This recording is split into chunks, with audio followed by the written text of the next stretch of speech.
And greetings, happy Friday. Welcome to the Steve Deace Show here on Blaze TV radio and podcast. I'm Steve Deace. He is Todd Erzen. He's Aaron McIntyre. We're going to be joined by our good friend Jordan Schachtel for the Deace Group here in a few moments. It's been way too long. We are brought to you by our friends over at Preborn. If you're tired of spineless Republican politicians who want to sell you out on the life issue, don't give any more money to the RNC for the cause of life. They won't spend it for that. Give it to these people instead. They're actually saving lives. That's what Preborn does. All right, they are literally out on the streets conducting soul-to-soul combat, confronting mothers thinking of murdering their children with the truth via ultrasound that what they're carrying is a live person. It's not an unviable tissue mass. It's not a glob, okay? It's a person with a heartbeat separate from their own. And they confront them gently, but it is a confrontation of their conscience. And if they agree to not kill their child, then they're there for them after the fact as well. Pre-postnatal care, they can even handle counseling, car seats, formula. They'll do it all for free. They'll love both the mom and her baby, but they need funding from people like us because this stuff isn't actually free. So if you'd like to make a tax-deductible donation, even with Bidenflation, it only costs $28 for an ultrasound that has at least 50-50 odds of saving a life. Where else would you spend $28 today that gives you at least 50-50 odds of saving one of God's precious creatures? Go to preborn.com/Steve. That's preborn.com/Steve to make that donation today. Preborn.com/Steve. Next hour, it'll be time for some Feedback Friday. But first, right now, it's time for the Deace Group.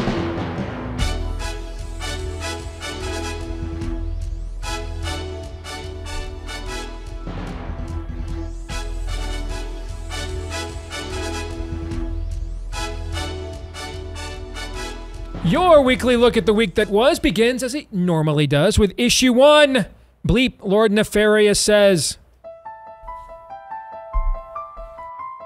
let them record that we the people, united, mobilized, and voted down this existential threat to democracy and freedom, that we continued the march for progress, that we laid the foundation for a better future, and that we sought to create a more perfect union.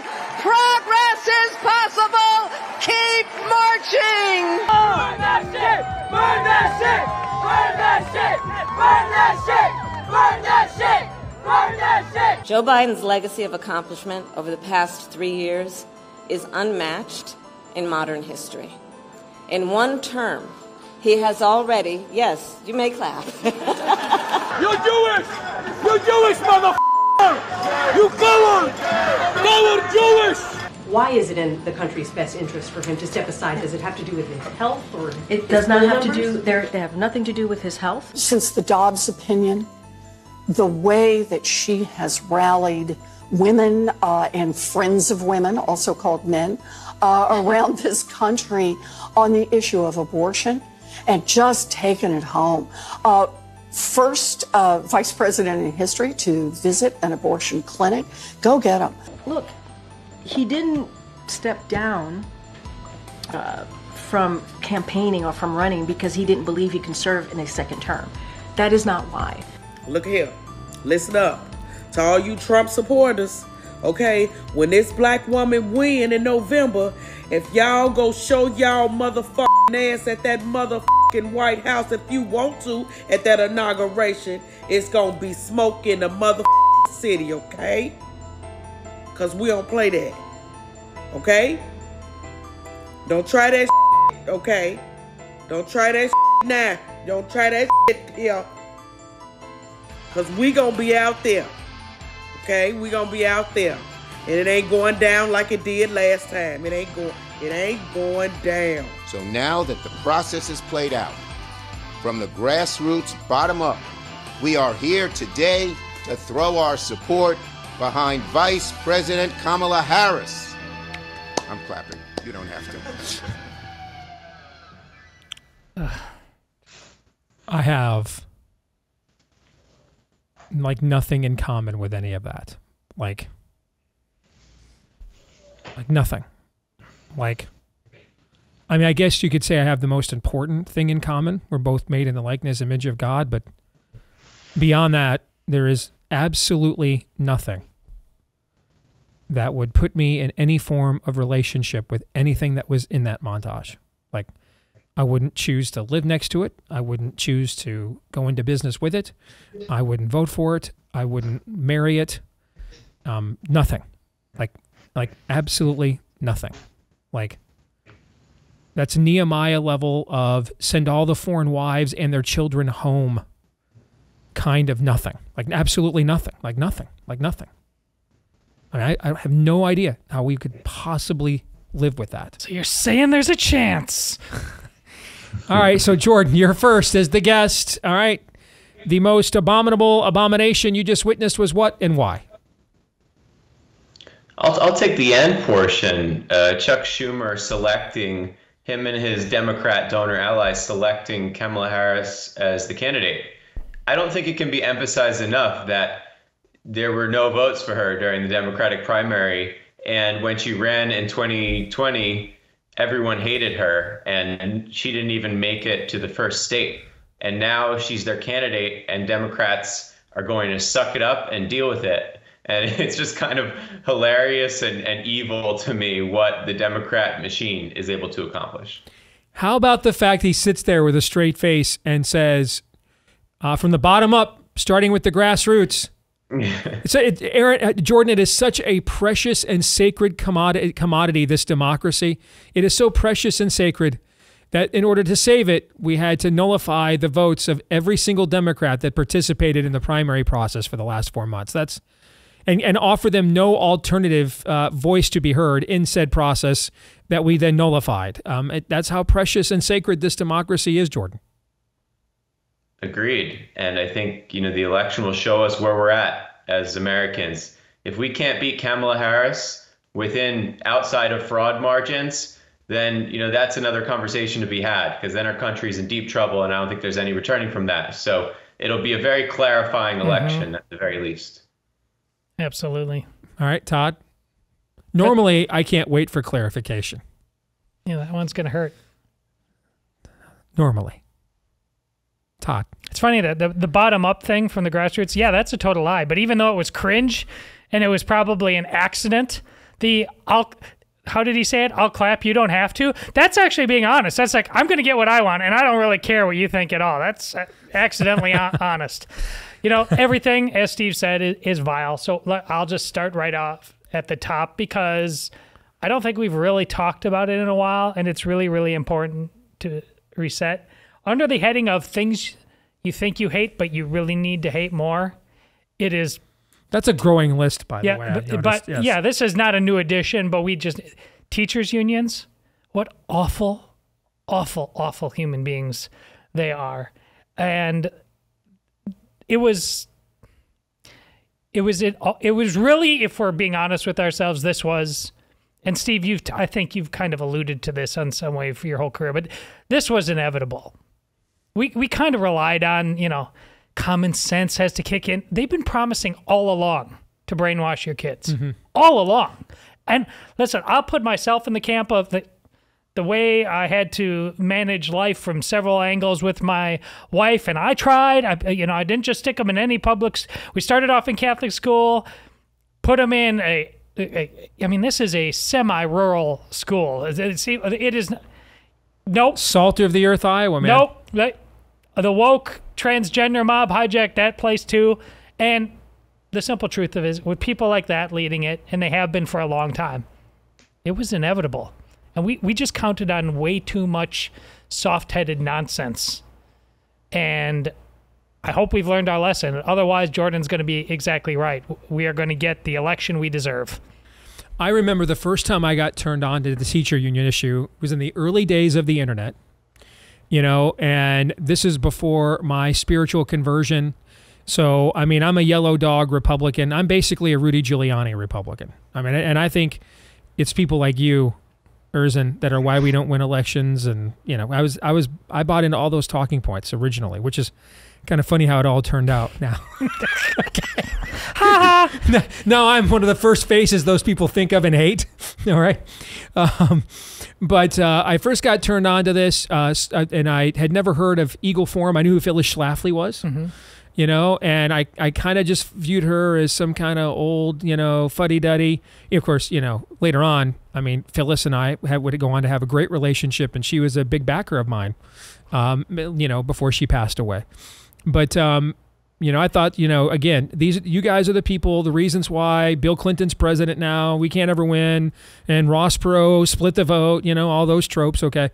And because I'm also just a few years out of high school, remember. This is the late 90s. I'm a few years out of high school.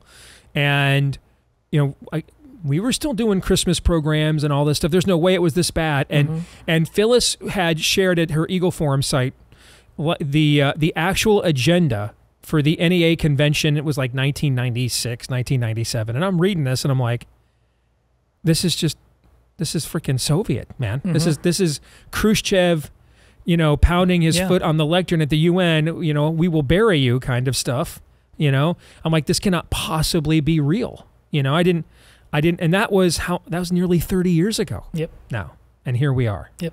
It is both real and spectacular, indeed. Aaron. Just one more note on Chuck Schumer. That is a level of gaslighting, the grassroots up thing, that you just have to tip your cap and just respect. I mean, that takes just a pure sociopath. I have bemoaned the fact that we can't even lie well anymore. We can't even gaslight anymore. Fair point. Fair. That took some effort. That took some forethought. That was next and I think level. that needs to be noted. Tip of the cap. Some wonderfully terrible, psychotic, but wonderfully crafted gaslighting there. Let's go to Elizabeth. I guess that happens after you eat those raw cheeseburgers. Maybe it makes your brain better. True. Yes. True. Yes. Elizabeth Warren saying that this vice president is one of the most accomplished vice presidents of all time because she went to a place where they dismember and murder babies. That is the Democrat Party right there. Yes, it is. That's all. That's all you need to know. Yep. If an alien landed on this planet and said, hey, I need to know about the American political system, the two-party system, tell me about the Republicans, tell me about the Democrats. I'm not totally sure what you'd say about the Republicans. Maybe, let's not even go there. But on the Democrats, just show them that clip, and that's all you need to know. 100%. 100%. All right, let's get to the exit question. On a scale of 1 to 10, with 1 being the odds, any of us could go from deep throat to deep state, as Kamala has, and 10 being the odds that Lindsey Graham already has. Rank this week's level of total depravity, Jordan. It has to be a 10. Jordan's got, I missed this. I know you did. Hey, Todd, go ahead. 10. Aaron? 10. 10 indeed it is. Before we get to issue 2, don't forget about our friends at Relief Factor. If you are struggling with chronic pain and you're thinking, I'm just never going to be as active as I once was, never going to be as involved as I once was, I don't know, that may be true. We do get old, right? We don't get younger as we get older. We do die, right? You know, so there will come a point where you won't be as active as you once were. Okay, even if that point is assuming room temperature, that will occur. But it may not be the case, and we might have the antidote for you. Relief could just be $20 away. It's called Relief Factor. All right. So Relief Factor is a drug-free supplement created by physicians who can prescribe drugs because they wanted to help fight the inflammation that was likely the cause of chronic pain without all the side effects that can come with drugs that just kind of mask that pain. And so that's what Relief Factor is. Over the years, over 1 million people have tried the 3-week quick start. 70% of them have seen such great results in 3 weeks or less, they stuck with the product long term. So why not take 70% odds for $20 and see if you don't see a difference in your pain threshold in 3 weeks or less when you go to relieffactor.com. Again, head over to relieffactor.com. All right, for issue 2, I want to do something a little bit different because the topic is where was Biden? And it just so happens we scheduled this before this became a topic. So this, again, seems to be providential. But one of the guys who helped to figure out this story and where the heck the president was for 6 days, nearly 6 full days, we went without seeing the president of the United States in the year 2024 with omnipresent media everywhere. Well, is Jordan, none other than our very own Jordan Schachtel, here with us. So, Jordan, I know you took interest to something that Charlie Kirk over at Turning Point USA was originally reporting, that he had heard from some people that the president had some form of healthcare medical issue in Las Vegas. So, you know, we have great respect for your muckraking skills here on this program. Okay. So you went to work on Charlie's scoop there to see if it had merit and checked it out for yourself. What did you find? Where was the president, and what was going on for 6 days? Yeah, so it started when Charlie Kirk, founder of Turning Point USA, probably needs no introduction for this audience. He posted something on X. He had a tip from a Las Vegas Metro police, I think, officer, who said that, basically they're not telling you the truth about what happened to Biden. So I reached out to Charlie, and he was nice enough to get the Turning Point Action team to source a lot of this stuff and basically send all of these people that were involved, whether it was the security detail, pretty high-ranking police officials, people that knew and heard firsthand accounts of what exactly happened in Las Vegas. So for those who don't recall, last Wednesday, Biden flew out of Las Vegas early, and the Biden White House said basically that, he had COVID and there was really nothing more to it, just he had to cancel these keynote addresses. But what I heard, and this is based on several sources, again, who heard it directly or were directly part of his detail, that said that Biden indeed had some kind of medical emergency. I don't want to speculate exactly on what medical emergency it was. They insisted it was not COVID. But that they had to create an emergency egress route after Biden was meeting people and shaking hands for lunch at about 2 p.m., 3 p.m. local time in Vegas. They had to basically, they were alerted to an emergency over radio dispatch. I was told that hundreds of officers and people in his detail heard this emergency request, and they were planning on getting him up to the hospital at first, which was 2 miles up the road from his location. A few minutes later, I don't know what happened with Biden, but they, the White House physician and his immediate Secret Service detail decided that instead they wanted to reroute him to Harry Reid Airport. So they, again, all of these emergency services had to redeploy. They brought in outside help, clearly under the impression that this was a big time emergency situation, and got him out of there as fast as they could. And the idea that this was just COVID, that he had like a runny nose and had to cancel his speech, doesn't really make sense because of all of these independent voices that I heard from the police department, from the immediate detail, who told me from a variety of different angles based on what they were doing that day, that this was reported as a real emergency, and that it wouldn't be, there's no precedent of, if the president were to cancel plans and go home to the airport, they wouldn't have deployed this thing for COVID. It was a legitimate emergency. Now we're dealing the president is 82, right? 81. Mm-hmm. Okay, so I mean, he's past the average life expectancy for a male in America by a couple of years. So 81-year-olds having, medical conditions, emergencies is not an uncommon thing. So then why do you think they've covered this up? Why not? Because it would seem to me that if you really want to get Kamala elected, giving her the entire trappings of incumbency, and getting people used to the concept of seeing her as president would go a long way towards improving her odds, unless, of course, you're afraid of letting people see her as president before they vote. That's a possibility here, okay? So, but taking that away, what would be the other incentive? I cannot come up with another incentive for why they would hide this from us. I mean, he's not running again. I don't know why they would hide this from us other than they don't want Kamala to be seen as president until she were to win the election. Am I missing something, gentlemen? It's pretty simple. All right, go ahead. It's pretty simple. So I think a valid maybe hypothesis of what's gone on here is all the reason why over the last few days, since Biden made his address on Wednesday, and even before his address on Wednesday, Karine Jean-Pierre multiple times during a press briefing said that the president is stepping aside in his re-election bid. They're being very careful not to say it's for health or cognitive reasons. They're being very careful, okay? Because if he had some sort of, we were going into last weekend, we had a lot of reports saying that he was going to drop out before the weekend. Mm-hmm. A lot of reports from the family, a lot of reports from the White House saying, no, he's staying in. And then all of a sudden on Sunday, nope, I'm out, actually. I think a hypothesis would be they really were going to stay in.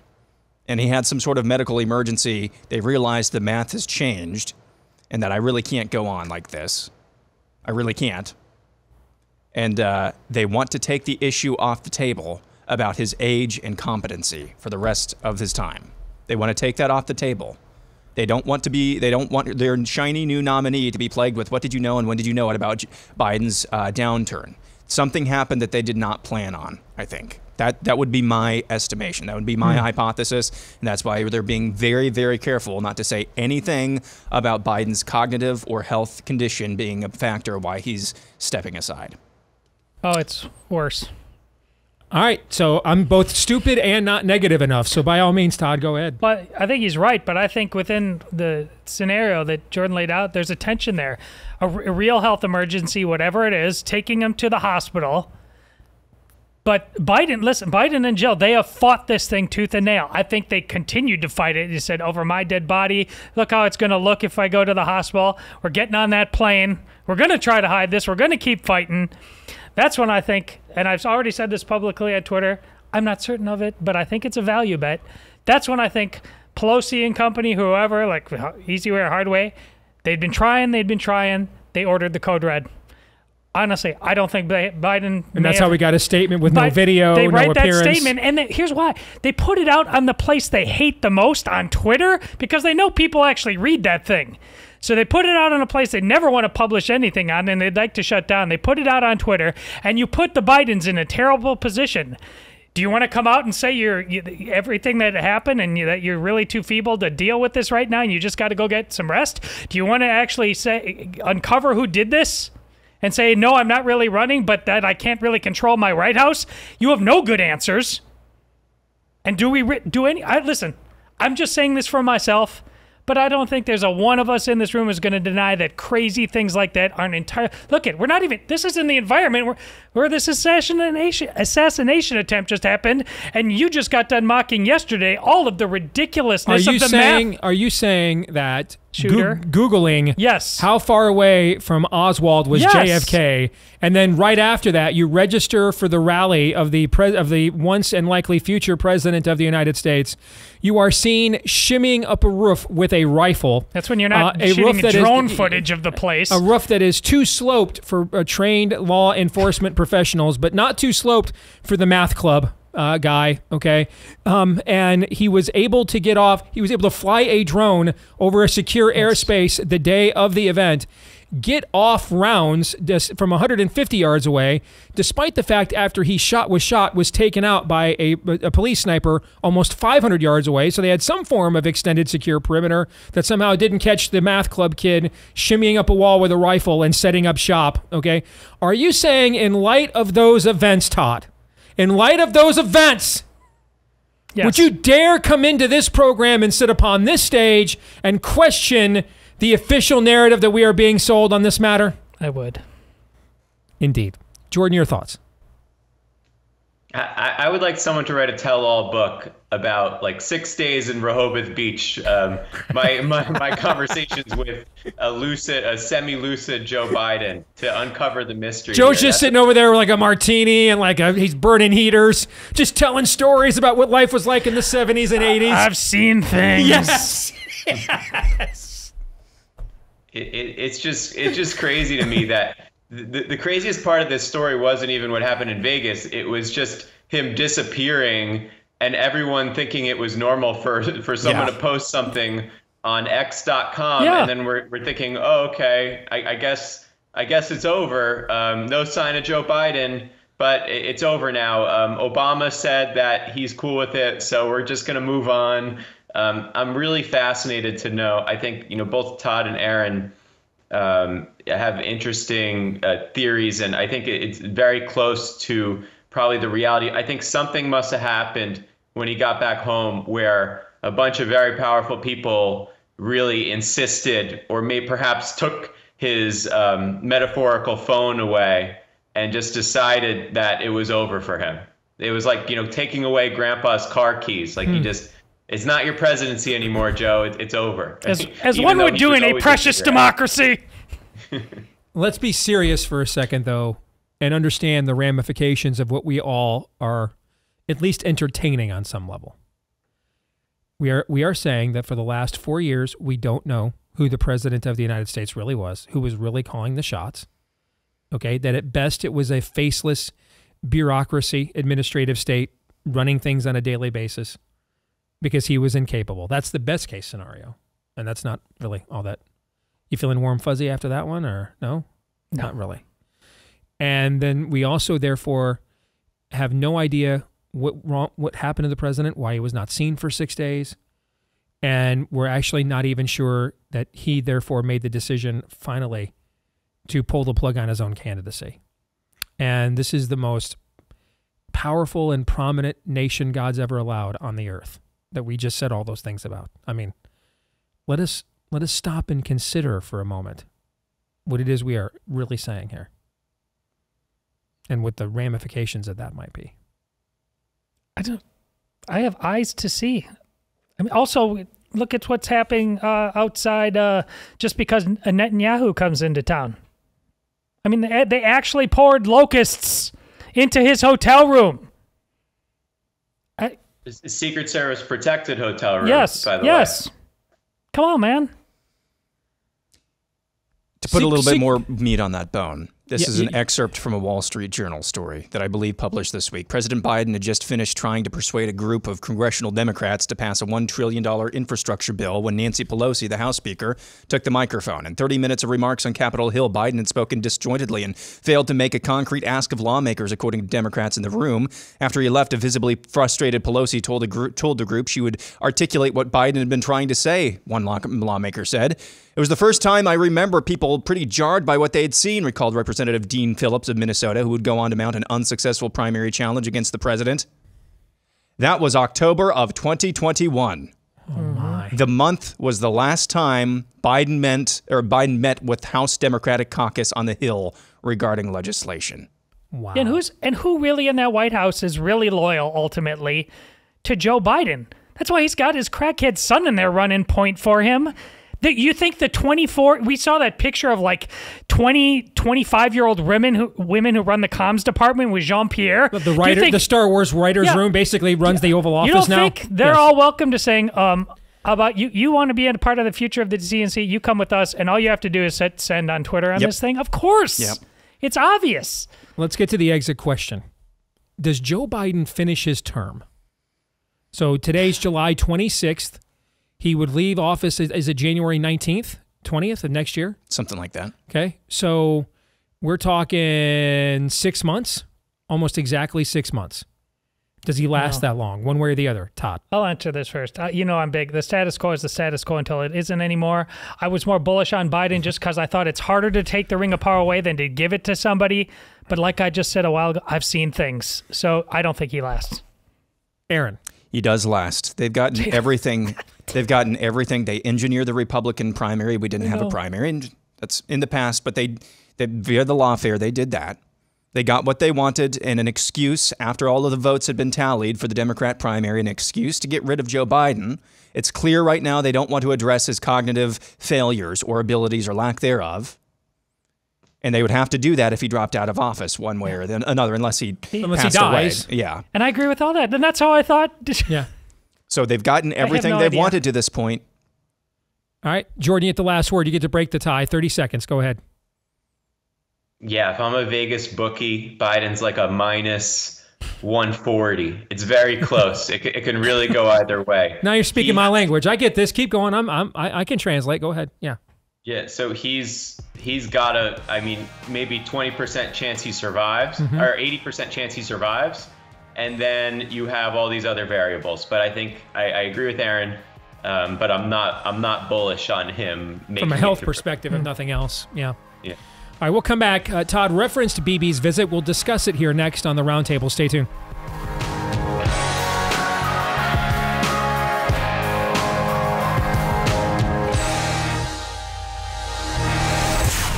Steve Deace Show.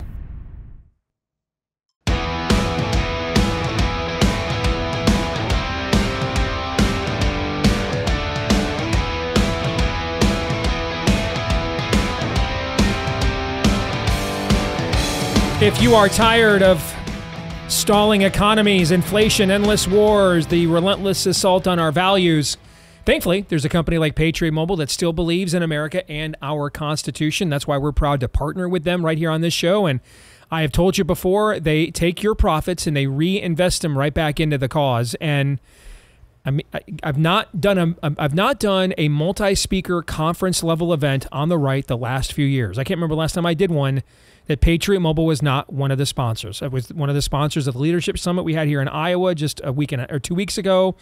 It sponsored the Faith-Based Filmmakers Conference in Pigeon Forge, Tennessee, I spoke at a couple of months ago. I mean, that's not random. They are true believers. They share our value system. They're reinvesting back into our values. They want to help build the parallel economy, and they have a fantastic product with 100% U.S.-based customer service team. You can switch to any of the major networks within their network anytime you need for free if you're a member. If you're a veteran or first responder, let them know when you go to make the switch from your current provider. They've got extra ways to say thank you for your service. All of us, if you use my name, Steve, as your promo code, you get a free month of service today.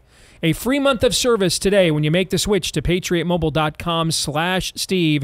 A free month of service today when you make the switch at patriotmobile.com/Steve. All right, let's welcome back in Jordan Schachtel, our guest this week on the Deace Group. As we march on, your weekly look at the week that was continues with issue 3, Bibi's visit.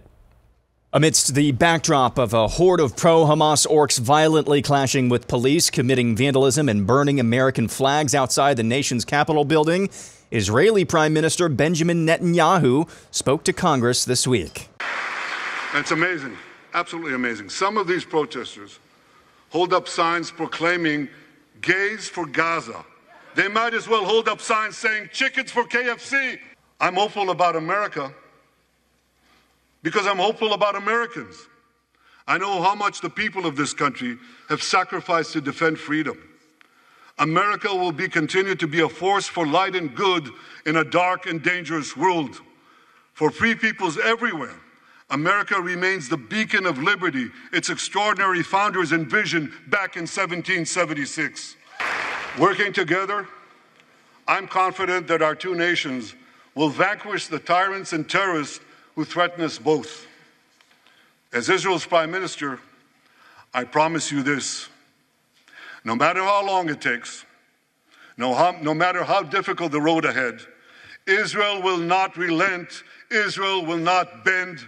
We will defend our land, we will defend our people, we will fight until we achieve victory. Victory over liberty, rather victory of liberty over tyranny, victory of life over death, victory of good over evil. That's our solemn commitment. All right, first question, Jordan, we'll go to you. What lessons did we learn from Netanyahu's visit here this week and the ensuing reaction? Yeah, it's a tough time to deliver a bipartisan address specifically about, a foreign conflict that even Americans are involved in, with the Americans held hostage, because we just had the craziest 10 days in politics in American history. Mm-hmm. So I understand that Bibi was in a tough spot. I think he did a pretty good job. But it's very clarifying that neither Joe Biden Biden probably couldn't make himself get over there physically, but Kamala Harris didn't show up and said she spoke to her sorority sisters. And it's very clarifying. They need the Hezbollah vote in Michigan, and the Democratic Party is not going to be a pro-Israel party. They aren't going to stand with self-respecting Jews who are willing to sell out their religion and their culture and be, watermelon Hamas Jews is perfectly fine, especially if you have a really Jewish last name. You're very useful to their cause. But the Democratic Party made it very clear that in the highest levels and in the grassroots with the Hamas protesters that they don't want to hold accountable. There's really no place for self-respecting Jews in the Democratic Party. So it was just a very clarifying day yesterday amongst, we've seen this since the October 7th attacks, that there's a real split in the United States now. This is not the Democratic Party of JFK or even Bill Clinton. It's increasingly going further left, and the people who aren't radical left-wingers in the Democratic Party basically are just there to consume more power, and they'll just follow wherever the winds are blowing, and the winds of the base they're blowing in support of Hamas. Jordan, just a quick follow-up. I went back and looked. Since we have been doing modern exit polling in the late 60s, early 70s, Jews on average have given Democrats 71% of their support. That's the average that they have given the Democratic Party. 71%. And we are also talking about a demographic that by and large is able to write way bigger fundraising checks than a lot of the other minority groups that make up the Democratic coalition. I mean, I've used the word extraordinary a lot in these last few years, but just from a pure political science standpoint, this is an extraordinary betrayal of a coalition. I mean, because it wasn't like the coalition was showing signs of it hadn't dropped to like 60% or 55-45, right? Like there was no political coverage to do this. I mean, even post 9/11, that did not do anything at all to lessen the Jewish resolve to vote Democratic. And yet, in spite of that, and in spite of prominent Jews threatening to pull out their money out of Ivy League schools based on what they saw this year and everything else, nothing matters, no pressure. 17 electoral college votes or whatever it is in Michigan are so needful at this point that they're just going to do something I don't know that I've ever seen in American politics ever. Take a constituency that had been fiercely loyal and done nothing at all to break that loyalty and just completely toss them overboard. I've never seen anything like that. I agree with you. I think they're just doing some demographic calculations. The youth vote is obsessed with TikTok, which just floods the zone with Hamas propaganda, and our culture in Hollywood fiercely anti-Israel, anti-Jewish, even amongst the Jewish community there. I mean, I'm sure there's similar problems in the Christian world. I mean, you face this more than we do as Jews, but there are people tuned in right now who are like, it's a Jewish cabal runs the world, runs all of Hollywood, these damn Zionists. You just sit there and told us that the Jewish-controlled movie studios are all anti-Israel too. I mean, you literally just told us that. Okay? Fiercely. It would be the same way that, like, if you had someone who's came from a Christian family that hadn't practiced their religion in 30 years, like, do you still identify them as a Christian, or are they just something floating around when, they're obsessed with communism and leftism? It's kind of the same thing in the Jewish community. I mean, it's a longer history involving how Jews in America, how many Jews stopped being Jewish, essentially. There's a lot of movements and whatnot to tell that story. But yeah, like all of these institutions that people say are supposedly run by Jews, like these are, if they are run by Jews, they're run by Jews who don't practice their religion or who are, of a self-loathing capacity. So, this idea that Jews run the world, yet Israel is the most criticized nation in the world, it doesn't really add up. No, it does not. So Todd and Aaron, we discussed this at length yesterday, but now that you've heard some of Jordan's commentary, either one of you want to chime in? Well, I've learned a lot about our sacred democracy through all this. It's sacred and precious democracy, sacred Todd. and precious. Yeah. Well, because, listen, you take Israel, and as Steve, you've laid out painstakingly, you don't even have to take any kind of eschatological view of anything. That's a democracy. It was it faced its own 9/11, and the proper from the same people who gave us our own 9/11. Yes, exactly. But the proper response of a sacred democracy vis-a-vis another sacred democracy is to go full gays for Palestine, send locusts to the hotel of the leader of that sacred democracy, and then burn your own city down in resentment of that sacred democracy. But on the flip side of things, you have to go full hawkish, make Zelensky the modern-day Napoleon, and give total financial powers to help that cause that you have no idea what it's about until the end of time. So that's what I've learned about our sacred democracy. Clear as mud. Yes. Aaron. Man, it's hard to follow. I think what we've learned is that I think the Democrats, what is their coalition right now? J.D. Vance J.D. Vance is coming under all sorts of fire right now for saying that the people who rule us at basically every level of politics are made up, among other things, of childless cat ladies. He's speaking about intentionally childless cat ladies. So he told the truth. He told the truth. Okay. That is the truth. Yes. Yeah. That's basically that's their undergirding, because the rest of these, it is a very tenuous kind of constantly chaotic pendulum swinging back and forth, hodgepodge of interests. And I think the only uniting thing is that they desire power. Whether it's the gays for Palestine on one side being flanked by the "you Jewish mother bleepers," or on the other side, you've got some of the dynamics that Jordan is talking about as well. Those things can't coexist for a long period of time. Whatever their coalition is, yes, it is undergirded by the childless cat ladies, but the rest of it is just a bunch of chaotic pendulums that just so happen to be united every now and then in the pursuit of raw power. That's what we're learning. Exit question, then we'll get to issue 4. How much who wins this presidential election will determine whether or not there is escalating war in the Middle East by this time next year? Aaron. How much, depending on who wins, determines? Yep. I think it is 90%. Todd. Yeah, I'm more or less the same on that, Brent. Jordan? I agree. You just go on the record. So it's kind of important, I think is what you're saying? A little bit. A little bit. Okay. Before we get to our kicker topic, a word about our friends over at Hillsdale College. They have been celebrating Independence Month here in July.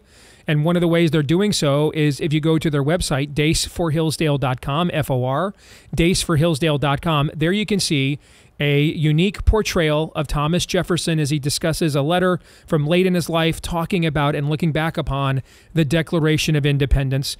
If you want to see that tremendous video, you can go to daceforhillsdale.com, watch it there, put together by our friends at Hillsdale College. They're part of the remnant. They're one of the universities not given over to the spirit of the age, trying to actually maintain an educated populace capable of maintaining liberty for this and future generations. And if you go there and watch the video, they'll give you a free commemorative copy of the Declaration of Independence as well. Just go to daceforhillsdale.com, F-O-R. That's daceforhillsdale.com. All right, our kicker topic is, what do we really, because I just was blown away at the gym the other day, and they've got CNN on the screen, and I'm watching John King say live, as I read the closed captioning, that Democrats probably couldn't nominate their strongest candidate, Pennsylvania Governor Josh Shapiro, because he's Jewish.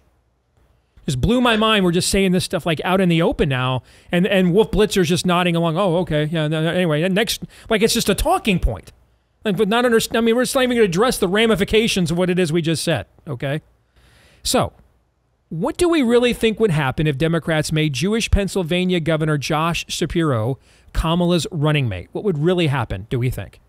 This is a real-life Kobayashi Maru. What you just characterized about on CNN, that's, again, maybe accidental honesty, but it's actually honest. This can't happen. It's impossible. Shapiro is, it's suicide. For Shapiro? It's not, well, for both. But for they can't do this with Shapiro and have every day be a version of what we just saw outside in Washington, D.C. It's not going to be Shapiro. Jordan, what would happen if they did this? Yeah, I agree with Todd on that first point. And then also, I think that Kamala wouldn't want Josh Shapiro to be her running mate because he would show up to the convention with her. And, he's very much a threat to, the Republican chances in Pennsylvania. And then people might start to talk about, hey, maybe we should switch the ticket around. So I think for that reason, you pick a safe guy like Rocket Man Mark Kelly, who's never going to become president on his own, but can hitch his wagon. You won't have these elite contenders like Gavin and Whitmer. I mean, elite by Democrat standards. There's nothing particularly elite about them. But I think that it would the base of Hamas supporters and Hezbollah supporters in Dearborn would definitely sour on him. Quickly, Aaron, so we can get to predictions. Go ahead. I think they would just win Pennsylvania, and that's about the only impact he'd have. We're also saying that Josh Shapiro wants to belong to a political party that openly wouldn't elevate him, despite the strength of his candidacy because of his Jewishness. So that goes to some of the themes that Jordan, you were discussing a little bit earlier. Let's get your predictions. Aaron, back to you. Go ahead. So my prediction is that Lieutenant General Rich Clark will someday be something akin to the college football commissioner. He's now the new executive director of the college football playoff. I think that would be, based on what I've heard from him, out of him so far, he would be a tremendous commissioner of college football. Wouldn't you tell me he sounds like Todd? So show me before the show. For the first 5 minutes and talking about athletics and what they actually are and what they actually should be in the college experience, yeah, he sounds like Todd. All right, Jordan, your prediction, go. I'll stick with politics. We need to watch Barack Obama. He's doing something weird. He's not endorsing Kamala. I would just watch out for his next move. Todd. I looked into the scholarship thing, expanding scholarship numbers a little bit more after you mentioned it yesterday, Steve, but it's just another kill shot for smaller non-Power 4 schools. Many of these are going to be partials. The cost is still prohibitive for those smaller schools. And now that this has become the minor leagues, if all the best of those teams can do is afford partials, they're going to race away and get a full at a bigger school. This is nothing. It's not a lifeboat for any school that isn't Power 4.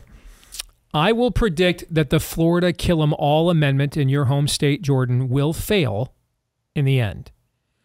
But I do think it's going to get at least 55% of the vote.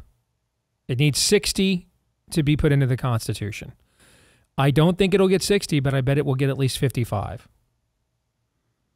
That doesn't feel wrong to me. Which is an extraordinary statement if you're going to have that many Republicans cross over and vote yes on something that says you can just literally kill a kid whenever you want. Whenever you want. It's fine. So I think we'll beat it, but I think it's going to be a lot closer than it should be. Does that ring true to Jordan? What do you think, Jordan? Real quick, you're down there. What do you think? Yeah, 60. I think you're right. People love abortion in America. I don't know how else to put it. That it's deeply disturbing, but I think that you won't get to 60. There's no way you get to 60. It was good to see you, brother. Well, it won't be so long before we have you back. All right. Thank you very much. We appreciate you. Appreciate it. You bet. We'll come back. Hour 2 is next. It'll be Feedback Friday right after this. Stay tuned.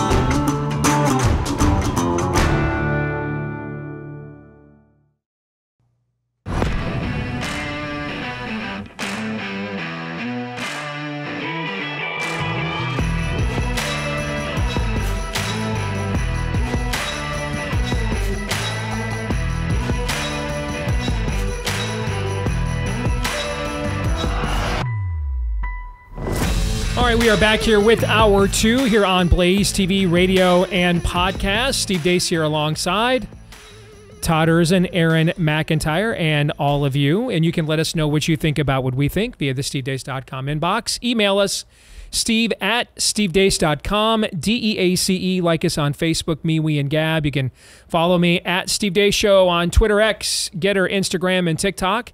And if you are watching us today on Twitter X, thank you very much. Good to see all of you. You can also, if you don't mind, if you are a podcast aficionado, please let them know you love us. Leave us a 5-star review, hit subscribe, or if you're on iTunes, follow. And that way, every time we do a new episode, that will show up right there in your feed every single one of those times. And we are so thankful to all of you that have done both of those things for us previously. Maybe try doing them again. It just might work. This part of the show brought to you by our good friends over at Eden Pure. Almost did Hillsdale a double. Then we'd have to charge them double. Sure, they would have taken it. Yeah, but until we sent them the bill for a second one, then they would not have. Eden Pure, though, Eden Pure has gotten so much positive, great feedback in this audience over the last few years. Why? Because this thing's pretty boss. It's not an air freshener. It's an air purifier. It goes right after whatever those components are in the air in your home or your office that is causing that gnarly air you want to be rid of, from BO, pet odor, cigarette smoke, human odors, okay, burnt food, whatever it is, bacteria, mildew, even some viruses. No match for the Thunderstorm Ear Purifier from Eden Pure. You won't have to replace filters either. It's a filterless technology that they utilize. And based on the comments from within this audience, this stuff really works. So if you want to get the 3-pack for whole home protection, you can get all 3 units for under $200. All 3 units for under $200 if you go to EdenPureDeals.com and use the discount code STEVE3 for those savings. The discount code for those savings, again, is STEVE3 at EdenPureDeals.com. Again, head over to EdenPureDeals.com and use the discount code STEVE3. All right. Are we ready for some Feedback Friday? Should be interesting. Yeah, it should be. Let's go to Trey first. A little background, he says. Prior to 2020, I was a touring musician. I stayed out of politics as much as I could. No one wants to hear an entertainer spew his or her words or views. When I decided to hang up the guitar after reaching my dream of being a successful musician, which he put in all caps, and focus on new dreams and goals, COVID hit. This sparked my interest back into politics. I grew up listening to Glenn Beck and Rush, so I knew where to turn, and that's when I found you guys. Let's just cut right to the meat. After watching an assassination attempt on a former president and current candidate, I was shocked. Last week you spoke about getting in the fight. Well, for an average Joe like me, what does it look like? No election is going to eliminate the darkness that is a hold in this country, in my opinion. It's literally going to take revival and God's intervention to fix this mess. But I do not want to miss the opportunity to fight back, whatever that looks like. I know God is in control, but I feel an overwhelming push to take action. However, I have no idea where to even start. I don't know if the country is full ready for revival, but I'd be happy to be at the forefront of that movement. I value you guys' opinion and commentary, and I appreciate the fact that you're brothers in Christ. Again, that is from Trey.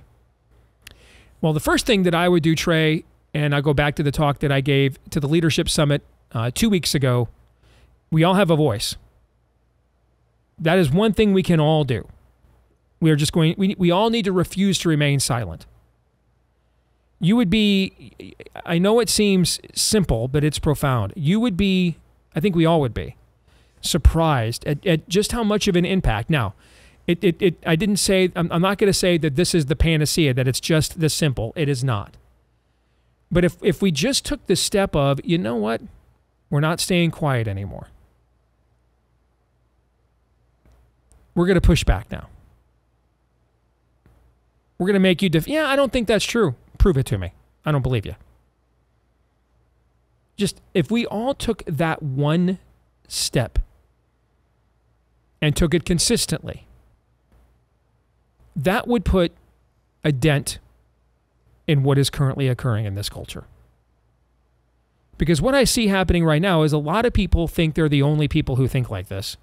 And so they come to shows like this to get encouraged that they're not.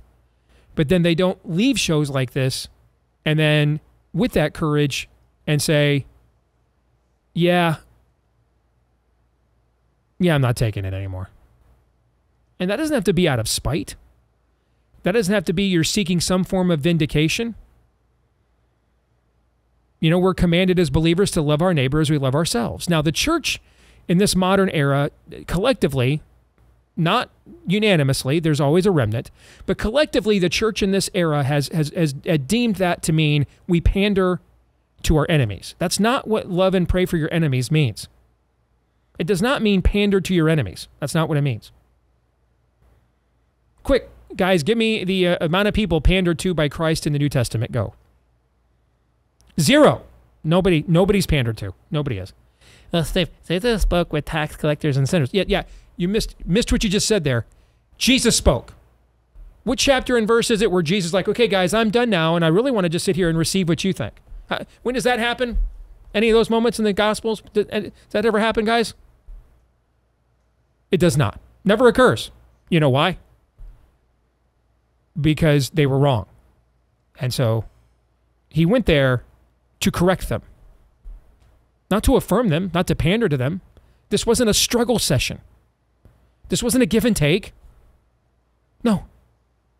God's like, listen, I love you, so I'm going to come to you. But just so we're all clear here, I'm coming to you. You know what I'm saying? Like, when your mom or your dad showed up at your bedroom, that didn't mean they were anxious for what you had to say. Fair? Yes. That was for you to be quiet and listen to what prompted them to come up those stairs and come to you, right? So this wasn't a give and take. There wasn't a dialogue. It wasn't a struggle session. No one was being pandered to. They were hopefully being delivered from. But he's the one doing the delivering. Because one of the most loving things you can do is share truth with people. One of the most loving things you can do is model truth to people. It would seem if I discovered the cure for cancer, but I told you that it was going to require treatments that would violate what you currently are willing or being told is the right protocol for such ailments. So I'm therefore going to keep it to myself because it would just be beyond offensive to tell you what the cure is. And I don't want to offend you. And I would just pander to you while you're sitting there being wrong. In that context, would anybody view that as loving? No. No. In fact, they'd think I'm a vile fiend, if not just an outright coward, right? Yes. Because I'm sitting on the cure, correct? Yes. Another word for cure here would be I'm sitting on the truth. I'm sitting on the truth. I'm sitting on the truth. So I would share the truth. And then if I'm a medical professional in this case, I can then deliver said truth, meaning I can model the truth. And in that context, we would consider that to be about the most loving thing that you could do, right? Sure. So why does this not apply comprehensively? It does. We're just not willing to apply it, but it does. I mean, I could get into, and I'm sure when I bring this, let you guys talk here in a minute, Todd will mention every town's got a school board meeting, right? Every town's got one of those, okay? Aaron, I'm sure, can come up with specific steps and everything else. But what if we all just took the first step of saying, you know what? We're not going to be quiet anymore. We're not. We're not going to remain silent anymore. Because it's very clear after this last generation that silence was taken not as accommodation, but affirmation, acquiescence, agreement, submission. That's how silence was taken. It wasn't taken as polite. It wasn't taken as kind. It wasn't taken as courteous to not cause a scene or disrupt a family event or a moment that it doesn't call for these particular conversations. We were given no credit for that, correct? It was just simply taken as, submission. Yeah. So boot to throat harder. That's how it was taken. We're not going to be silent anymore. We're not. We're going to push back now. Now, if we're believers, we're going to do it in a Christ-like way. We're going to be meek. There's going to be power under control. Okay? But the first phrase there of power under control is what? Power. Power. Yep. We're going to make the power move. And by the power of his Spirit, we're not going to be quiet anymore. We're not. Gentlemen, what are your thoughts? Thank you for your note, by the way, Trey. Yes. Well, a lot of notes, emails. I know Steve gets these. I get them too. And no question, is the task daunting? Absolutely. Is there a one-size-fits-all answer to all this? Absolutely not. I mean, yes, your school board, look into it, but not all school boards are necessary. Maybe they're doing a great job. Maybe there's another way you can help. But this is very, very common amongst people who listen to us all the time. And I've never quite put it this way, but we need to all start asking ourselves, how does this default as an American even exist so prevalently that we just feel helpless and don't know what to do? Because a revolution was started over the Stamp Act. It was about being taxed on paper goods without representation. All right, they said, "Oh hell no," and threw a bunch of tea into the sea because that was taxed. And Steve has said this in many circumstances in the past. We fought so much harder and so much quicker in the past over so much less, and rightly so. What happened to us? And I'm not picking on you. This is clearly we as Americans let ourselves just get so soft and so accepting of grievances that if we fix them right then, not because they were life and death, exactly because they weren't life and death yet. Why do we always wait until it gets so bad that we feel helpless and we can't control it anymore? We have to answer that question. Otherwise, is there really any point going back? We got it wrong a long time ago. We put this thing on cruise control a long time ago. We were not at the end of history. The devil laughed when we told ourselves that. So no matter what school board we decide to run for, maybe you go out door knocking, depending on what state you live in, and it may or may not make a difference. But how did all of us decide that as being silent all the time was the way an American was supposed to live? The opposite was always true. Certainly in the name of good. Steve, I was thinking about this the other day, and I mentioned it to you in passing off the air. North Korea, the People's Republic of North Korea, is kind of the inverse in terms of its people of the United States. The enemy, the spirit of the age, which is its father is the devil, in North Korea uses discomfort to subjugate those people. You listen to various interviews with survivors of North Korea, escapees from North Korea, and almost all of them will tell you that everybody is so focused on just surviving, just getting by day after day because of how their government treats them, that they don't have time to think about, hey, there's a better way. They are so their discomfort subjugates them. In America, our comfort subjugates us. This is a great comparison. The advantage that we still have, though, is that we actually can have eyes to see and a voice to use. This is what I was talking about yesterday. Decline is an option. Decline is a choice. Thanksgiving dinner, crazy liberal Aunt Susie, or whatever you want to say, starts going off about how it's women's rights, that's under attack. That Thanksgiving dinner is in decline, guys. It's in decline. If you stay silent, because that's the choice that you made. If church becomes optional to your family, if you neglect the role that God and scriptures and studying that and acting upon that is in your family, the place that it should be happening the most, where you're fed the most, is church. It's a family in decline.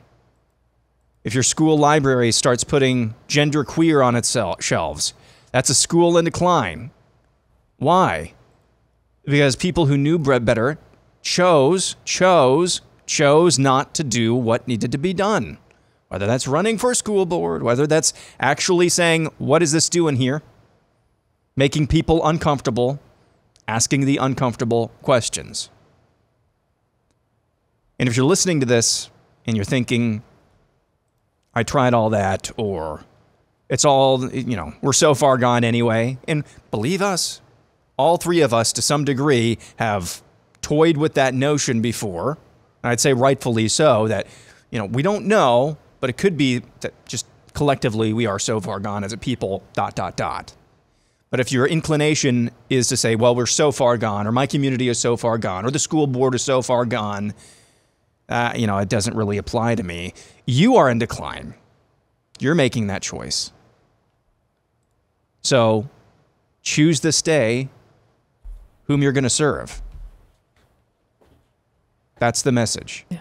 Everybody has a choice every single day. And they keep getting away with all this crap on us. The stuff we've talked about in the last week alone on multiple storylines. Absolutely insane. They keep trying it. Why? Because they know what our answer is. I mean, stop it. I mean, you mentioned North Korea. There are proverbial and literal guns to people's heads there. Yes. Okay. Yeah. We're quiet because 7,000-pound Aunt Petunia will just make a scene with her 17 cats and disrupt Thanksgiving, and our neo-woke suburban wives won't give us sex for a week if we don't just let her sit there and use the Thanksgiving table as a perch by which to just spew easily disproven propaganda. That's not the stuff of North Korea, guys. That's the stuff of, to quote the great prophets at Revenge of the Nerds, I smell And we know the next line, don't we, gentlemen? That's the stuff of that, okay? That's why I won't put a sign in my yard because Karen down the cul-de-sac might honk at me with a Subaru and flip me off. That's not the stuff of North Korea, okay? That's not. That's again. How did that's the stuff of that's the stuff of non-male genitalia. That's what that is. So how do we become this? And the answer to that question has everything to do with that august guy at that seminar. You said they said if you really want, not reformation, revival. Excuse me. Do you really know what it's going to look like? And the fact is, I think we do, and we don't want it. William writes, I'm a 36-year-old father, husband, and Marine Corps veteran of Operation Enduring Freedom. Thank you, William. I have been a member of The Blaze and a listener to your show for about 4 years now, and I'm a Christian fighting to grow closer to Jesus and growing in my faith each day. I've been going back and forth on starting a podcast to share my opinion, reach other Americans that want to have real conversations and share the Word of God. I think I'm well-spoken. My intentions are pure. However, I'm hesitant to take the leap for the following reasons. Number one, I don't want to get mad and start cursing or say something wrong that takes away from my credibility. Well, given the subject matter you want to cover, all right? This is not the greatest place to work, all right? Not the greatest field to work in if you're like, I'm really trying to curse less. I'll just tell you that, okay? But I hear you. I feel very strongly about my rights, my country, and my duties as a citizen to participate in this discussion. I have no experience in recording and editing. And though I'm a quick learner, I worry I won't have a polished, finished, presentable final product. I know that my answers can be found in prayer, but if you guys would be willing to advise me on things like software that's easy to learn, general tips to help me in this endeavor, I feel led to stand for what I believe in, share the word, and make a difference by standing my ground and speaking out while I can. And you guys inspire me, and I thank you for reminding me that we're all born for such a time as this. So yeah, we can do that. Aaron, let's start with very practical things technically, right? Mm-hmm. Like what would you recommend? I mean, nowadays, for example, the mic on many iPhones is podcast quality. Maybe you wouldn't use it for a show of this level, but to do a beginner podcast, that mic is probably good enough just to start right on your iPhone. But there's other options. What would you suggest? Yeah, you could do that. There's also Steve's. It's a Shure microphone. Let's see. Shure SM7B. That's a really good microphone, and it's pretty affordable as well. Shure SM7B. As far as, you know, if you really want to invest something in that, there are microphones that cost a lot more than that one does. You can get it in. I'm sorry. This is what I was thinking of. The Shure MV7X. MV7X. The Shure MV7X. There's a variety of that comes in USB, so you can just plug it right into your computer. Don't have to worry about getting a soundboard or anything like that. As far as recording goes, you know, if you have a Mac, that comes with GarageBand built in. I believe the name of the software, if you've got a PC, is Audacity. That's also a free recording software that you can use as well. And I think it offers multi-track recording, which means, you know, you can mix in music there as well. So the microphone that I just mentioned, the Shure MXV or MV7X, I believe is the name of it. That's a really good microphone to start off with. It's basically like what Steve and Todd have, kind of more consumer grade. And then Audacity if you've got a PC, or GarageBand if you've got a Mac, and you're set. Just export as an MP3 and you're good to go. So those are just two things you need to get going. That's great advice, and I'm sure there's other people in this audience that had similar questions, so hopefully you guys were taking notes. As for the other matter, you know, what I would say to you, Will, is look at your tongue the way you did the way you did your own gun when you were a Marine. Well, first of all, you're still a Marine. Every friend of mine who's been a Marine reminds me there's no such thing as a former Marine, okay?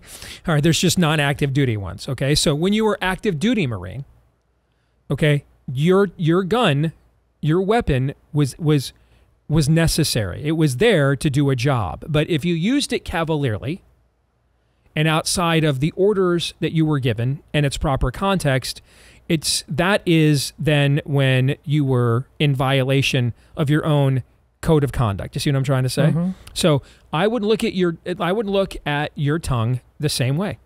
It's a weapon. It is a weapon that your maker gave you. Okay? We are his mirror image. Okay? So, I mean, what did he do with his tongue?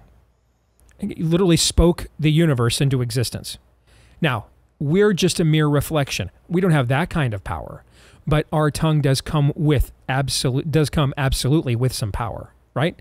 So you just learn to tame that the way you did your own weapon.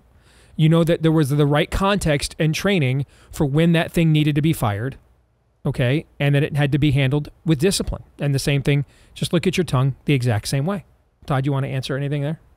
Or add anything I mean? If you have a kind of a mini starter community that you can have a built-in sort of audience that might be interested, but also help you interact so you can get kind of some instant feedback. And, again, like I think churches could have, their own podcast where they communicate with one another, talk about things. I don't know what, your fellow military brothers, things like that. I don't know, start as a small laboratory experiment, and don't put that first part where you're concerned, don't put too much pressure on yourself. I mean, if you're just feeling the spotlight's coming down, I mean, you got to be you, otherwise it's never going to work. That too. Yeah. Two best pieces of broadcasting advice I've ever been given, and they have, guided me my entire career. Number one, the number one thing people like to listen to on the air are other people having fun while they're on the air. And so we tackle very, very serious subject matter, and then we'll talk about Marvel movies and Star Wars, and it's not as much as we used to because then Todd gets mad. But we talk about fun and frivolous things. Yes. Okay. We do that too. Okay. So we try not to take ourselves too seriously while taking what we're talking about very seriously. Okay. So that's number one. Number two is to be yourself. There are people who get into this business who don't, and I saw this even in local sports radio. I've seen it at every level of this business, who say things they don't really believe, or are a caricature, okay, of something that they're trying to be, and they get away with it for a while. But then there's a moment there where it has to be real and it cannot be faked, and they get exposed, okay? And so be yourself, whom you really are, okay? Just maybe the best version of that. And then number two, when possible, don't, hey guys, it's Chuckle Hut Radio. No, we got plenty of that. I mean, this is serious talk and subject matter. The stakes here are very serious, right? Okay. But when it's possible, let the air out of the balloon and have fun. Because ultimately, yes, the stakes are high, but ultimately this world is not our home. Ultimately, the outcome is up to God. Ultimately, we should have a joy and a contentment, even while feeling the tension of what is happening in our culture. We should be sleeping pretty well at night, knowing ultimately, okay, that we don't know the future, but we know the one who holds the future in his hands, right? As the saying goes. So hope that helps. Mr. Stacy McNabb says, my wife and I have 5 daughters between us, the 2 youngest being twins, one of which unfortunately became involved in a relationship with a young man that has no idea how to honor or respect women. Their relationship gave us our first grandchild. My Carter man is now 6 years old and means the world to me. His little brother Rowdy is almost 3 years old. Their father has been very emotionally, verbally, and probably physically abusive to our daughter. They have split up and gotten back together several times over the years, even getting divorced a couple of years ago, but she kept allowing his sorry rear end to manipulate his way back into her life in bed. Just when we thought they were really done with their relationship, we get the news that she is pregnant once again. Our daughter was literally just days away from going out of state for an abortion when my wife and I watched your movie Nefarious. God used the powerful message there to intervene and save the life of our Callie, who was born on January 15th of this year. You guys will always hold a special place in our hearts. Thank you, and God bless.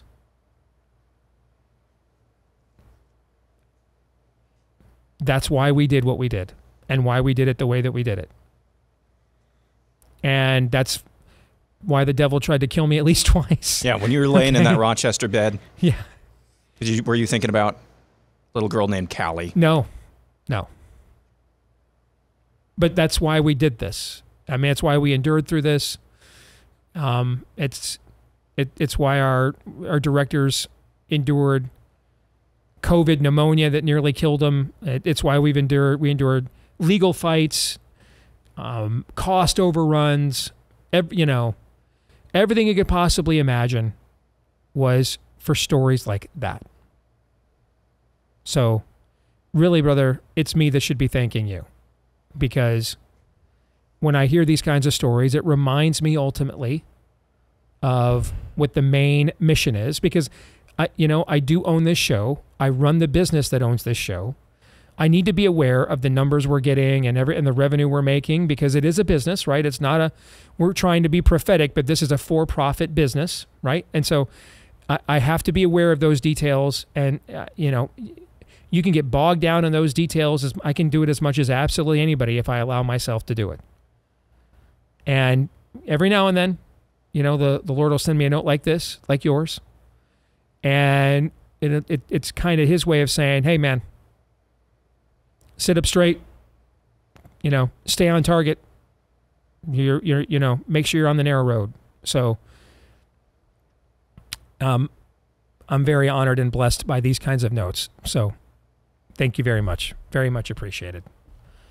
And this is why Hollywood brought out 5 movies to compete with our film after we announced our release date. Because the enemy also saw the potential that our movie had, that there could be a lot more stories from people like the McNabb family that we just heard from right here. And he was trying to limit that, but God has a way of getting his message out, sometimes in unconventional ways. The good news is we've made Amazon a lot of money because they needed it.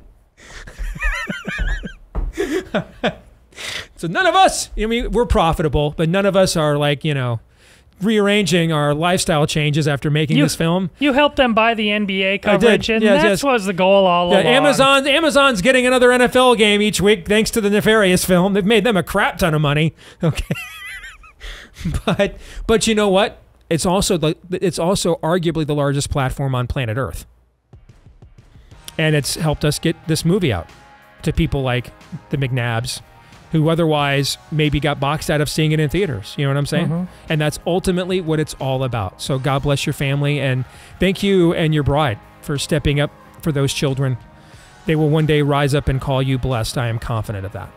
More in a moment.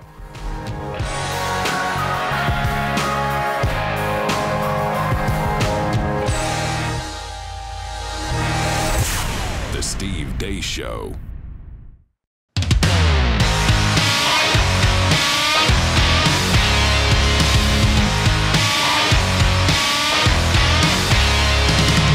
So recently, in the wake of Hurricane Beryl, over 2 million people were left without power in Texas during the summer. With its intense heat and humidity, Texans are preparing themselves for severe thunderstorms and maybe more power outages that follow hurricanes as well. We had a situation here in Iowa where some levees broke in northwest Iowa, and they had biblical levels of flooding they're just now digging out from. You just never know when the next tragedy could strike, the next natural disaster could strike, when the next government, your own, could strike. That's why you want to make sure that you've got something to ensure your family has the medication on hand it needs when it's needed. That's where the Jase case comes in. You can get the basic package, which is where they give you backups of some of the most laudable, famous, effective antibiotics we've ever discovered, from doxycycline to amoxicillin and more. You can also expand it to include medications that you're on, that your loved ones need. Yes, ivermectin can be included as well. All right, just go to jasemedical.com, J-A-S-E, to get that peace of mind that you're looking for. jasemedical.com, J-A-S-E, for jasemedical.com, and use the code DACE at checkout for the discount on your order. All right, that's code DACE at checkout for the discount on your order at jasemedical.com. All right, let's get back to some more Feedback Friday. This is from Nick. I've become a regular listener over the past year, and I'm thoroughly grateful for your honest insight mixed with the biblical worldview. You guys have spurred me to be more bold in my faith and to take action. My husband, however, is very different from me. My husband is much more the laid-back, logical-minded peacemaker and rule follower of the two of us. I tend to be more stubborn, outspoken, and passionate, unable to sit idly as our country falls into the decay and further godlessness. We are both believers, though I grew up in a Christian home and he did not. We are raising two little boys, and both desire them to be this, and both of our kids desire him to be the spiritual leader of our family, though neither of us had a spiritual leader as fathers growing up. He pastors a church we attend a church in Las Vegas, Nevada, and have been discussing many of the recent events with members of the church and the pastors there. We have been discussing a matter that I would be interested to get your thoughts. My bad. You know what I did? I got to go back to that note. Okay, sorry about that. I screwed that up. I mixed those two notes together when I cut and pasted into my file. So forgive me. I want to go back to the first note. Okay, so the first note wants to know, listen, what can I possibly do to get my husband to step forward and be the spiritual leader we both want him to be, and much less of a peacemaker? I have one suggestion. Yep. Based on the word she used in there, you are, I don't know if you're just misapplying it or you're just trying to be nice, but I'm almost certain without meeting him. It doesn't mean, he's maybe a very smart man, but you said he's more logical minded. None of this almost certainly has anything to do with being logical. Too comfortable, maybe just being afraid, but the logic, if you're applying logic to these signs of the times, you're not doing nothing. Logic means correct. There's a fire in there and we need to put it out. So both of you disabuse yourself of this, that anything logical is going on. Agreed. I mean, I don't know. Logically, if you saw they were mutilating kids and soul murdering them with Drag Queen Storytime Hour, logically you would be like, we need to stop doing that. Yes. Yeah, and your husband's not unique. We tell ourselves we're smarter than this. We're better than this. We have all of these lies that we tell ourselves. We're above politics. No, you're not. I think we're also misapplying peacemaker. I was just going to get to that, so you go ahead. Yes. Well, peacemaker is not the same. Peacemaker does not mean I love peace and quiet the way that we mean. I think when we say peacemaker, sometimes we have this idea of peace and quiet in the home. That's not the same thing.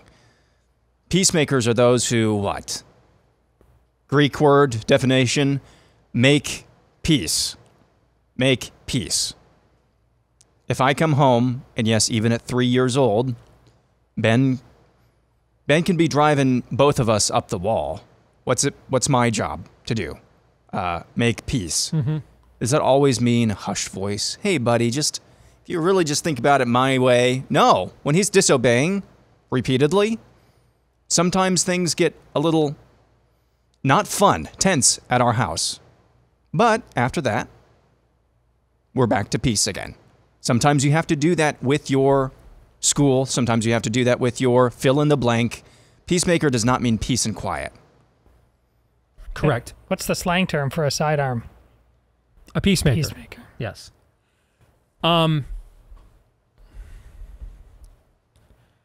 There can't possibly be peace without a confrontation. Now, the tone and tenor and temperament of that confrontation, as I've said many times, all right, confrontation isn't a tone any more than kindness is, okay? Or niceness is, I should say. Niceness isn't a tone, or loving isn't a tone any more than confrontation is. I mean, it can be respectful. It can be logically, assessed, but a confrontation is required nevertheless. There cannot be peace without a confrontation. There cannot be. Because we live in a fallen, sinful world, and there are people that will steal your peace from you if you allow them. There are civilizations that will do so. There are evil forces at work that will do so. And there can never be peace without some form of confrontation. And then there cannot be a lasting peace without the threat of a confrontation. There cannot be one. So let me throw something at you that might blow your mind. we're told in the New Testament that Jesus is both fully God and fully human at the same time. Fully God and fully man, right? He's both. Okay. That means, therefore, that when you read the New Testament, the reason why he sounds different and wiser than us, and a lot of times we read that and we're thinking, well, that's his divinity side, right? Okay, that's God. No. Because remember, we're also told that for a time, okay, mercy mild, right? Like the song says, he lays that aside for a time, right? And that's where you see him, even though he's fully God, submitting to the will of the Father. Throughout the gospel says, I can do nothing except that which the Father wills for me, right? Okay. At his weakest moment, prays to the Father, take this cup from me, but if not, let your will be done, not my own, right? Okay. So you see him living a life of submission, even as he is God in and of himself, right? Okay. So you're seeing his fullness of his humanity, all right?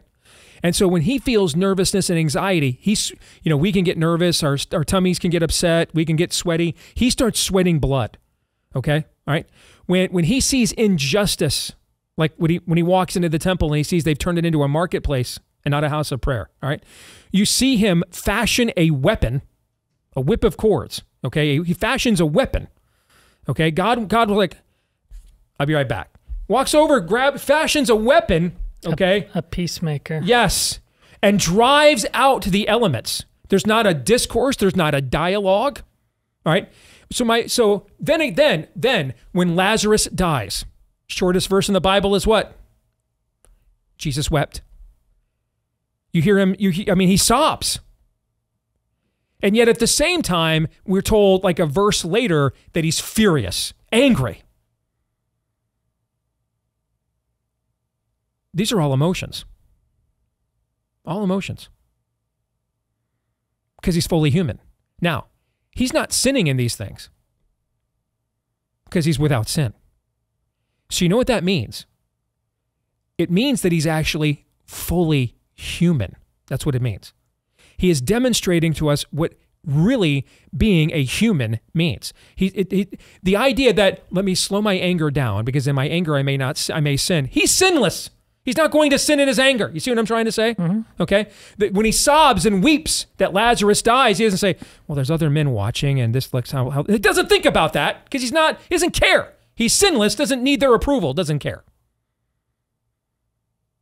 You're seeing the fullness of his humanity in these situations. Except it's a humanity that's untainted by sin, so he's not marred and marked by what we're marred and marked by and limited by. He's not concerned about going overboard if he gets angry. He's not concerned about being seen as weak if he weeps. He's not concerned about offending people and not earning their pleasing affirmation if he confronts their error. When he sees a leper, he's not concerned, well, that leper might spread it to me, so hey, I hope you feel better from a distance. No, he walks over there and heals. You see what I'm saying? He is without limitations that we all wrestle with and are marred by and have to navigate through every day because we're sinners. So when you see him operate at a level higher than us in the New Testament Gospels, that's not his, well, that's the God side. No, that's his humanity side, just without any sin. Because God created man and he said he was what? Good. And that was before we had sin. Made in the likeness and image of God. Given dominion. Power. Good. And the only thing that wasn't good is it wasn't good for the man to be alone. So made him a partner. And I think the actual translation there of helpmate is rescuer. No, you're not seeing him operate divinely. You're seeing him operate fully humanly. It's the opposite. In other words, he's even angrier about injustice than we are. He's even sadder about death and tragedy than we are.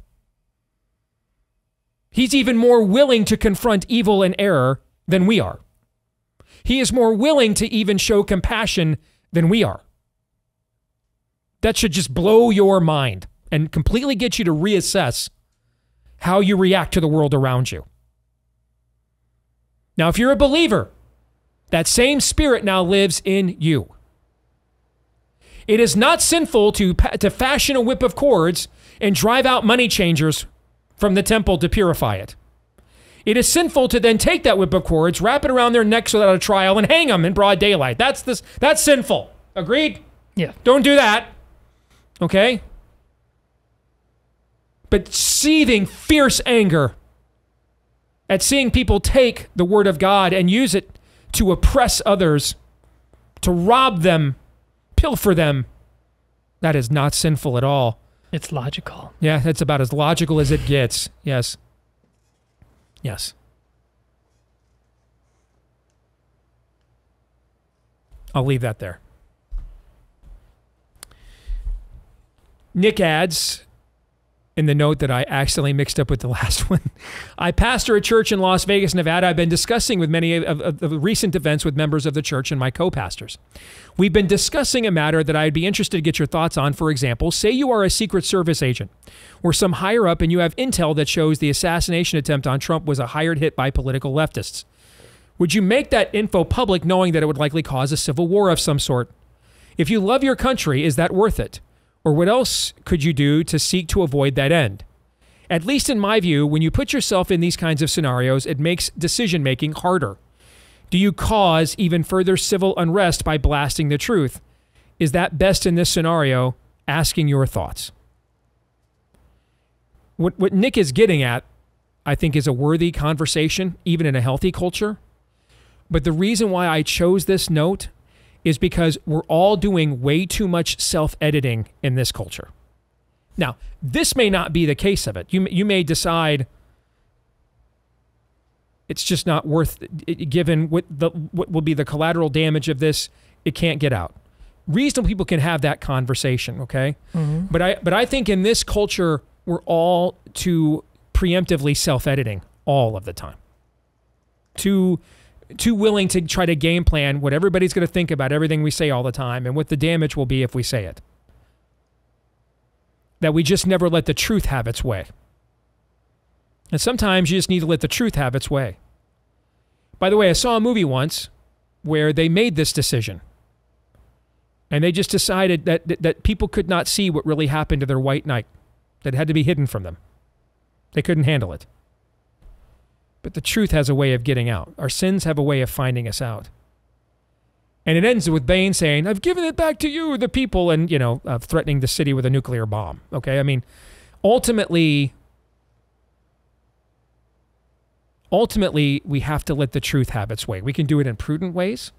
We can be discerning and effective about it. But ultimately, we have to be a people of truth, ultimately. I'll get you guys' thoughts on what Nick is suggesting here in a moment after we talk about Freedom Chamber. They want to be the counter to the Chamber of Commerce. All right, especially for small, medium-sized businesses. If you're looking for an alliance of like-minded business owners that share your values, you're not alone. You can join right now with Freedom Chamber, and together they'll amplify your voice to the idiots in Washington who hate you. I like that line. When you join the Freedom Chamber, you're going to receive exclusive benefits to help your business grow while being rooted in their values of faith, family, and freedom. The Freedom Chamber is the pro-American business network. So if you want to sign up, you can do so right now and get dynamic, innovative, be involved with a dynamic and innovative organization that help you with comprehensive support, robust resources, exclusive networking opportunities. Join today at freedomchamber.net. That website is freedomchamber.net. So what do you think? If you were the Secret Service there, as Nick said, and you knew and heard about it, would you just keep your mouth shut for fear of what the broader collateral damage would be if this got out? Well, once we raise it to the level of secrets, it's not that I don't understand nuances. I mean, generally speaking, I'm the guy who's always erred on the side of, just let the truth out. And I've admitted on the show that it's just kind of constitutionally easier for me. But I again, there's so many common threads through all the letters you read, Steve, and I don't know if that was by design. No, it was not. No. I think I know what you're going to say, but no, it wasn't. But we really just, as Americans, I told you at the start of the first letter, ask yourselves how it came to be this way.